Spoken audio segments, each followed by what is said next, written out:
Hello everyone, my name is Vera. Many of you don't know me. I usually don't get on videos, but I've been around for quite some time.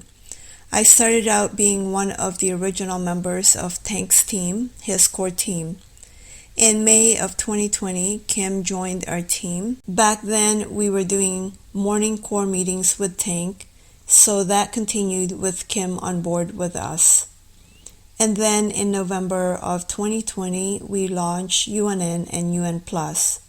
From there, I started managing both UNN and UN+, from subscriptions to websites, apps, and tech support.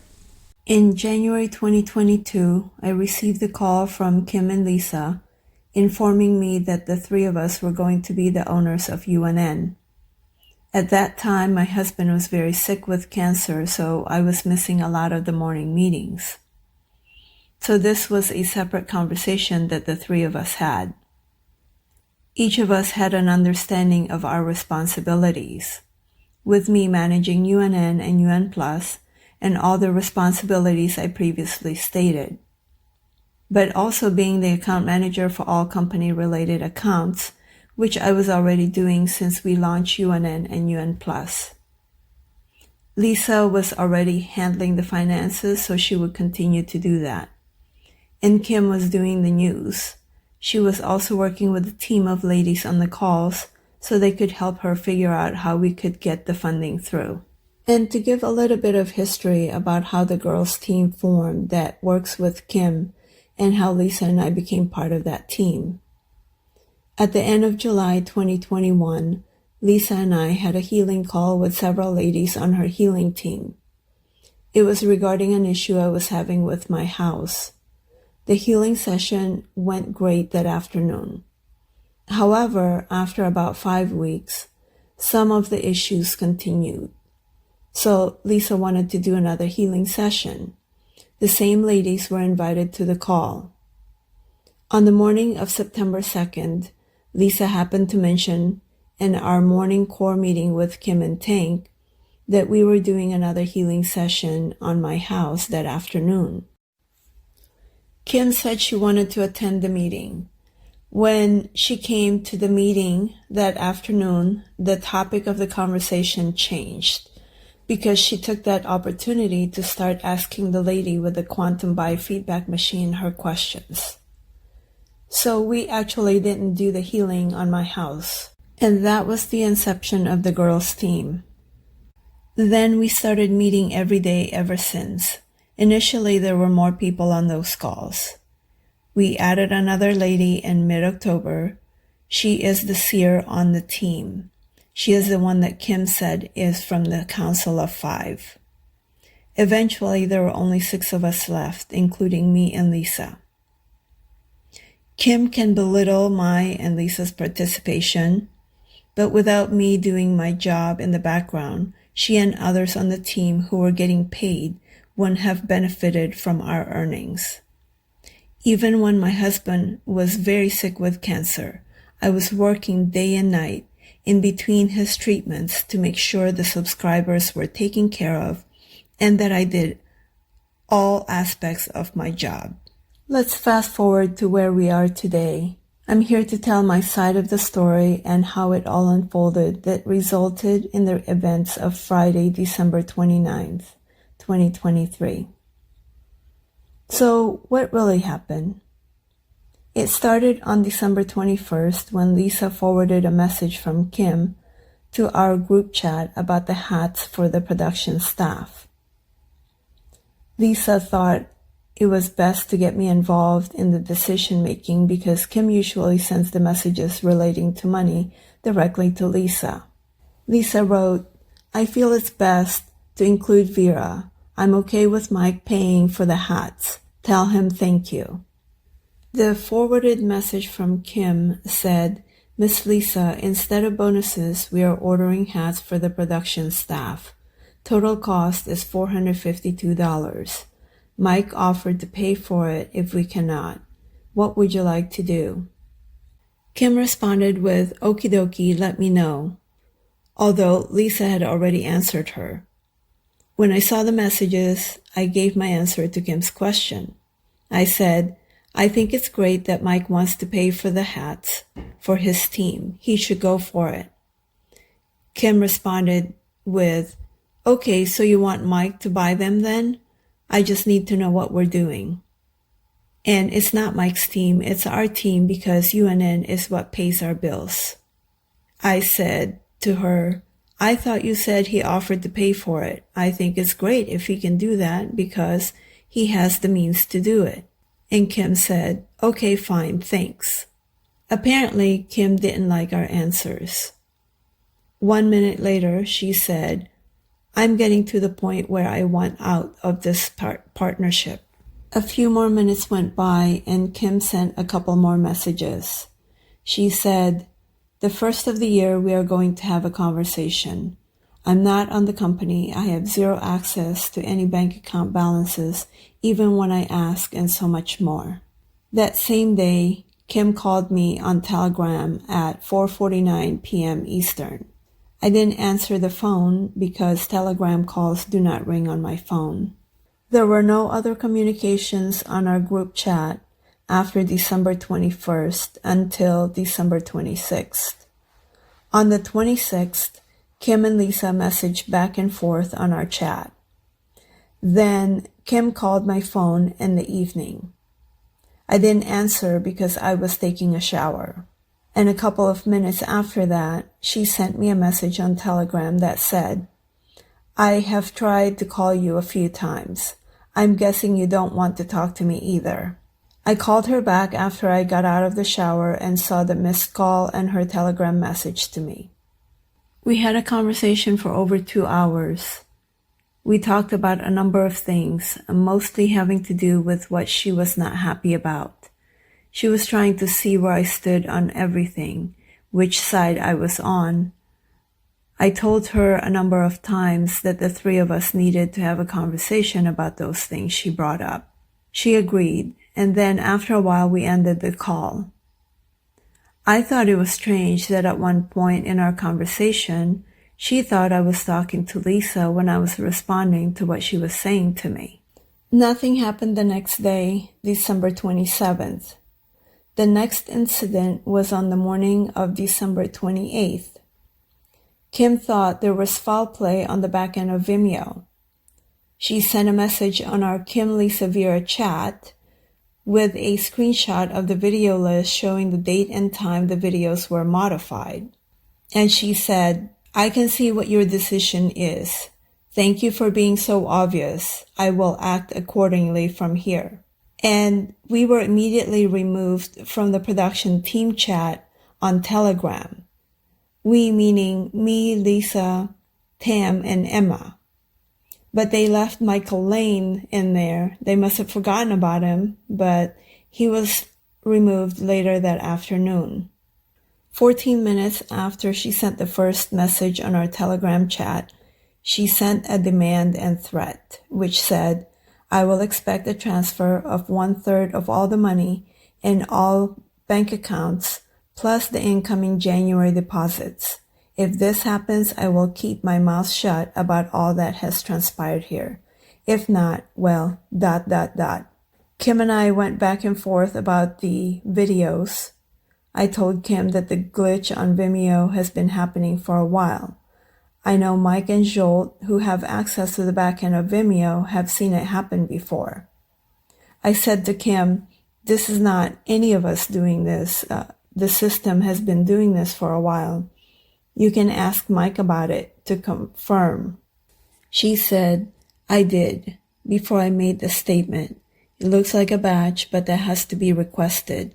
The other movements were done by team members, not any system. I responded with, that's what I'm saying. The system has been doing it for a while. For example, Jolt uploaded the free replay yesterday. Then I saw the system changed all the past free replay videos. Then Kim brought up our conversation on the night of the 26th when she thought Lisa was on the call with us. She said, just like Lisa was not on our call the other night too, right? So she was implying that I was lying about it. Otherwise, I thought that was a strange thing to bring up at that moment. Next, I sent her a screenshot of the video list showing the strange occurrence to certain categories of videos. She responded with, "Yes, I checked with all our staff that has access and no one did it. That leaves you two. All other prior movements and organization has been done by staff per my or Mike's request to make sure everything is in order." I told Kim I was going to contact Vimeo support. I didn't mention it to Vimeo support before because it wasn't affecting the playlist on the website and apps. It was no big deal. It had been happening since late October or early November. Kim sent more accusatory messages. She said, "Funny, they only quote-unquote reorganized news and GHWC videos, not real talk or anything else. So Vimeo only selected those videos? LOL. I finally said to her, "You can think whatever you want, that's up to you, but there's no foul play on my part or Lisa's." It's funny how she mentioned the GHWC videos, because how would she know that those videos were reorganized too if she hadn't witnessed it happen when I uploaded the last video for GHWC on the 26th of December. Then she posted her offer, which is nothing like she claimed on her special report video. She said, "Okay, then I would like the last 6 months bank statement copies from all bank accounts. Then 2/3 of that amount will be the buyout to you two. For that amount, I will need all passwords, developer accounts, and the app turned over to me. I will add new accounts, payments, etc. to the app and retain next year's $42,000 debt owed. It will take time to turn over the developer accounts to a new name, etc., around 6 weeks to 60 days. I will start the whole process once all is agreed. If you want to continue to manage UNN Plus, etc., then you will be paid a salary conducive to what you are being paid now. However, we will have access to all the accounts in case you decide to leave. If this is not acceptable, and Davina chooses to retain all of the money and the app, then I will walk away on the 8th of January with the whole production staff and restart my own app, create new social media, and resume with my own growth plan." Next, she posted, "This will happen on the 8th of January. Another 26 minutes later, she posted her blackmail message, which said, "The first option includes back due pay as discussed previously from the system as discussed before. Option 2 does not. This is Source's project." We didn't respond to her threats or offer. Lisa and I remained quiet. I continued to work in the background as usual, and Lisa was at her daughter's spending the holidays. We didn't make any changes to the company or remove or restrict anyone's access to any of the accounts as she claimed. We wanted to see what she would do next. On December 29th, there was a scheduled call with the girls' team at 3 p.m. Eastern. I normally open our Zoom room, so I did what I normally do. However, no one showed up on the call. That showed us what Kim was up to. Then, a few minutes later, Kim posted a message on the United Network News Channel thread on Telegram that said, "Due to technical difficulties, our news today will be posted on social media and the links will be provided here. We apologize for the delay." They had full access to post the news on UNN. Why would they post on social media accounts? That was further confirmation for us that Kim and the production team left UNN. That afternoon was when we started the process of removing people's access to accounts. After all, they left and are no longer part of the company.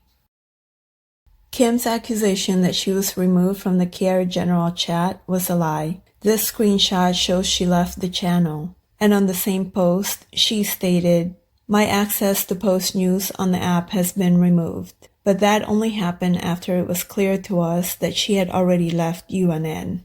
Her special report video on January 1st accused us of removing everyone's access in the afternoon of the 28th. However, we didn't make any changes to anything on the 28th. Everyone had full access until the afternoon of December 29th. We only took action on the afternoon of the 29th after it was clear that she had left the company. We were accused of planning this event ahead of time, but clearly she started her new company on December 28th, as you can see in the filing. So who made plans ahead of time? After all, she told us on December 28th that she would leave on the 8th of January. But here it was only the 28th, and she had already made her move. Then on the 31st of December, she posted on her new channel, "As you will see, this corporation was formed on Friday, and the claims we had intentions of planning an escape were not true. The corporation was clearly formed on Thursday the 28th, which was the same day she gave us her quote-unquote offer and tried to blackmail us into accepting it. So it's another lie that she told everyone in front of their faces." In summary, this happened because we didn't agree with Kim about how the hats for the production staff should be paid. Does that warrant her leaving and starting her own company? It's not even that we disagreed about giving the production staff the hats. It's that Lisa and I both said that we're okay with Mike paying for them. Did Mike actually offer to pay for them, or did Kim lie about that too? Is that why she was so angry about it? Another question is, shouldn't she know who or what was causing the glitch on Vimeo if she has access to all systems? Or was that just an excuse to get rid of us? Why couldn't she access the company bank accounts if she has access to everything? Is it that she can't? Before I close, I want to disclose something that I am a witness to. On February 7, 2023, the UN Plus website was hacked. Immediately, Kim said it was Team Bubba who hacked our website. She also said she reached out to the ACIO and that they were going to help us get our website back. 2 days went by and there was no change to the website, nor had anyone reached out to us to help. So I took action. I reached out to our hosting company on February 9th. Within 3 hours, the website was up and running again. So I fixed it with the help from our hosting company. The next day, on the February 10th news, Kim gave an update about the UN Plus website, and I quote, "The website is back up at UnitedNet.Plus, thanks to a little work on our part and some help from our friends. Let's just call them our friends. They did copy the entire database. It was involving the gentleman I mentioned to you and a few others that helped him along. But it was a hacking ring, actually, that we had found.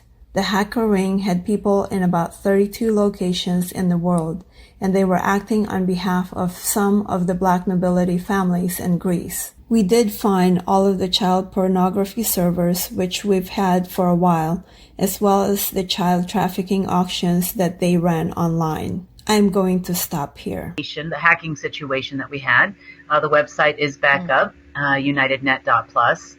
Thanks to a little work on our part and some help from our friends. Let's just call them our friends. They did copy the entire database. It was involving the gentleman I mentioned to you and a few others that helped him along. But it was a hacker ring, actually, that we had found. The hacker ring had people in about 32 different locations in the world. And they were acting on behalf of some of the black nobility families in Greece. We did find all of the child pornography servers, which we've had for a while, as well as the child trafficking auction. Really? What friends? No one from the ACIO reached out or fixed the website, nor did they help with any child trafficking ring. If I hadn't been there and been the one to fix the website, I might have believed the story too, because it sounded so much better than what actually happened. It sounds so fantastical that these people helped and you busted a child trafficking ring.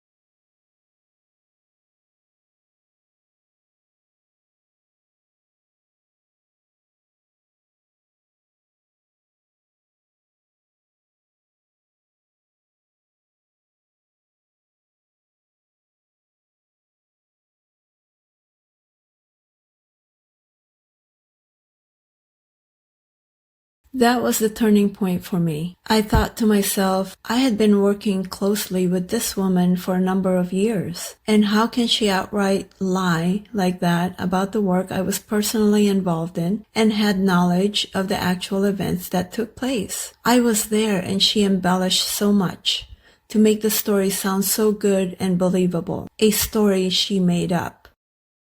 The question is, what else could she be lying about? Is that why we hear about these stories that no one can prove?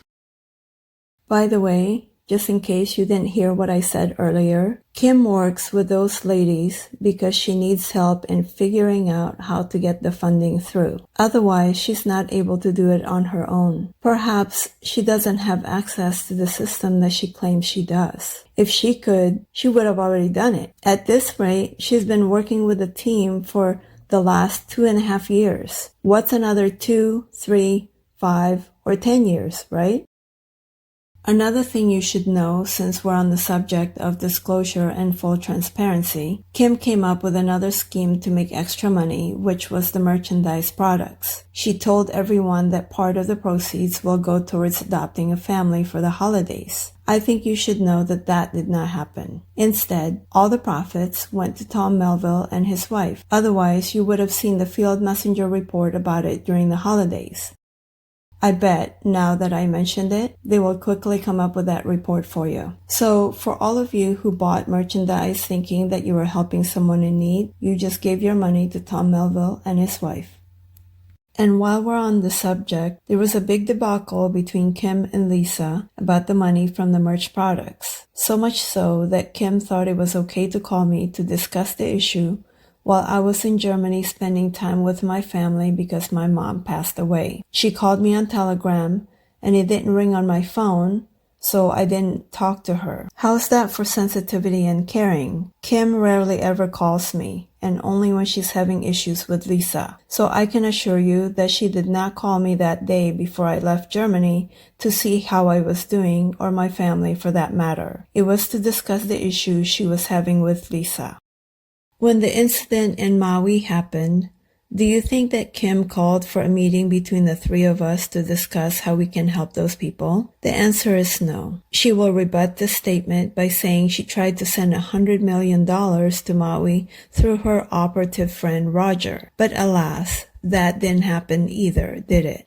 You and I could have sent some money there, albeit not $100 million, but at least a couple $1,000s. Lisa and I were willing to do that, but Kim did not even think to talk to us about that and really offer some help. Instead, she distracted you by talking about the neutrino boxes, which is non-existent today. Final words. Kim will keep you as long as you agree with her and are following her program. But the minute you start thinking for yourself and disagree with her, she will talk crap about you and try to destroy you. Who does that sound like? Deep State, anyone?